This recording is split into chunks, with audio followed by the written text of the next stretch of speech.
suppose we should start kind of at the beginning. Given the way that you were growing up, Nile, it was pretty certain that you weren't really ever going to be a librarian or a traffic warden. Well, no, I wasn't going to be that, but I could have been a scientist or a doctor. Well, it would have had to been something quite creative because, the family home that you came from, while it was completely full of love, it wasn't exactly the most orthodox upbringing, so I guess, I'd like you to kind of talk through those early years a little bit. Okay, what he's getting at is my parents, well, my biological father is black, obviously.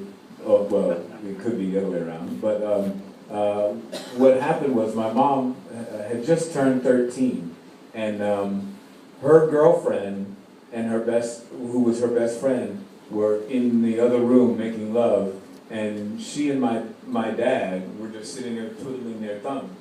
Like, well, what do we do? She had just turned 13 years old. Well, why don't we try it too? And that's how I came to be.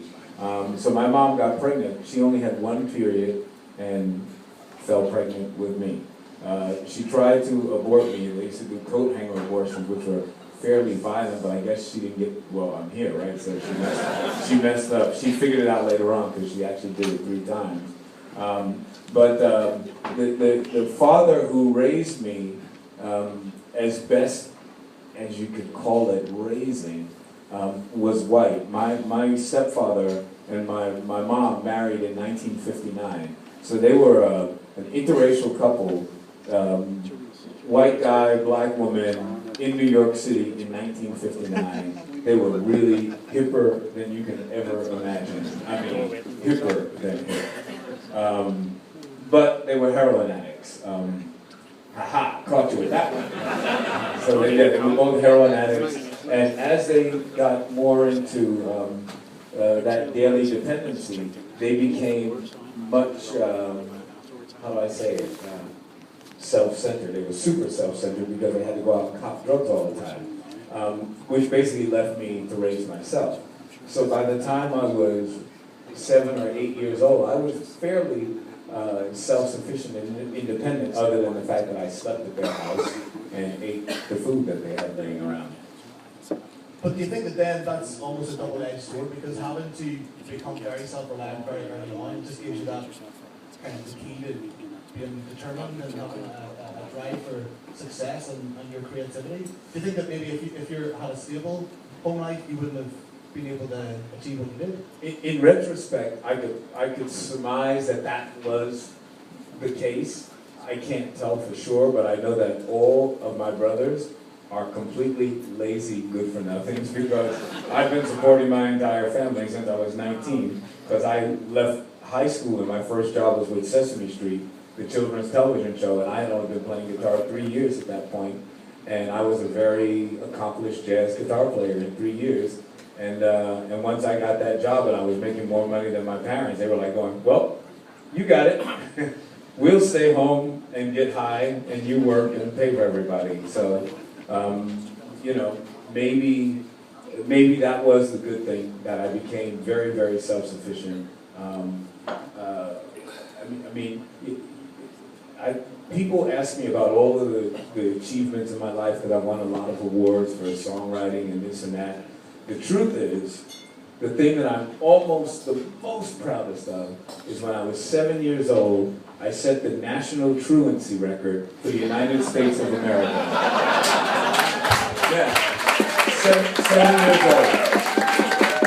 old. 7 years old, I cut school 75 days in a row before they caught me.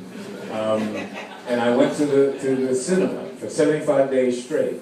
And honestly, I think I learned a hell of a lot more watching Fellini and all of these exotic movies, because I was living in Los Angeles at the time, and they used to have what they call the grindhouse format, which was no less than 3 films, and many times 4. So I would just sit there and watch Jason and the Argonauts and blah, blah, blah, and all that sort of stuff all the time. By the time I was 8 or 9 years old, I could pretend to speak Italian, because I heard, Paolo, blah, blah, blah, Fellini movies, or Fabrizio.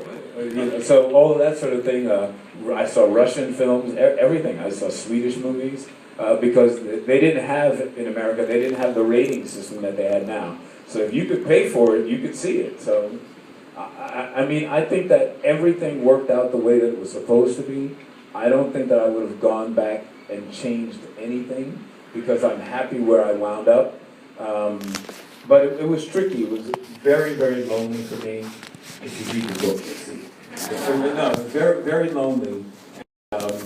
And I had to be creative. So a lot of it was, I don't know if you've ever read The Secret Life of Walter Mitty, but that's how my life was. I used to make up things in my head, and I'd go down the street swashbuckling like this Errol Flynn and Tarzan and the whole bit. So, and of course, it had to have a score.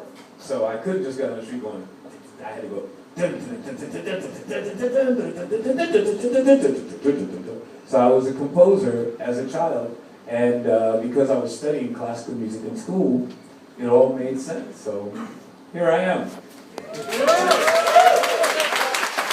At what point now then did you pick up the guitar and decide that was going to be your instrument?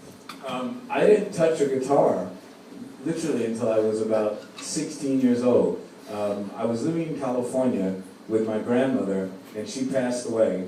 I moved to New York with her son, and her son had a paramour, and the paramour had a daughter who I wanted to be my paramour. However, that didn't happen. She had a band, and she says, you know, the only thing we need to fill this band out is a guitar player. Well, up until that point, I had played at least 7 different instruments in the symphony orchestra, and I knew how every instrument functioned in the symphony orchestra by that time because I had studied, you know, composition and theory because that's what they taught in school. So somehow I believed I could magically pick up this guitar and know how to play it, even though guitar is not part of the symphony orchestra. Boy, that was almost one of the worst days of my life. I picked this guitar up and I thought somehow I'd be able to figure it out. Because you know, at that point I used to play clarinet. I picked up the guitar and made a complete idiot of myself. And all I wanted to do was impress this girl. She was so beautiful. She was so cool. And